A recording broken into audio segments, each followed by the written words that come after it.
ndabaramukije mwese mwaramutse mwiriwe bivanye n'umwe wese aherereye nkaba nitwa Lydia Uwikunze musanzwe mumenyereye ku ndirimbo Ubarikiwe mpaka ushangaye, indirimbo Nkwizere, indirimbo Iherezo ryiza. Kuri uno musi rero nkaba nje ndi mushasha cyane, nkaba nje kubabwira programme nziza shasha yitwa Haziko. Nzoza ndabaha kundwi ivugamo byinshi cyane, ivugamo ukungene umuntu akwiye kubaho ubuzima bwa misi yose. Mbega umuntu yohawe gute, mbega mu kibano twobana gute n'ababanyi bacu, twobaho neza kugira ngo tugumane imigenderanire myiza n'abantu, kugira ngo dushobore kubaho neza en harmonie avec la société.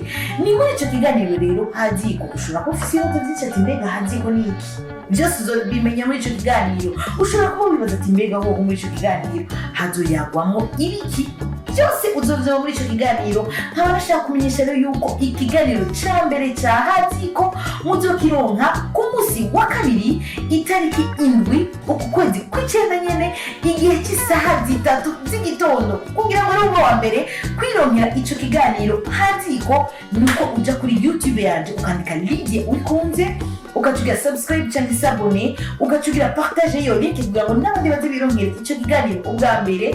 Ugire aga commentaire munsi kugira ngo numve vy'ukuri mbone vy'ukuri yuko wamaze kwishikira, cyangwa uje kuri Facebook page yanje wandika Lydia Uwikunze uko nyene, ugacurana ibikorwa byinshi cyane ukaza wa mbere kwironkera ico kiganiro Haziko.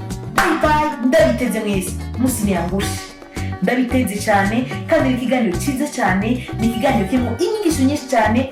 N'ubu wa nyuma ubu wa mbere kandi vraiment ntudekone uza wa mbere kwibona ikiganiro Haziko. Lydia Uwikunze ndagukunda, bizu mwah.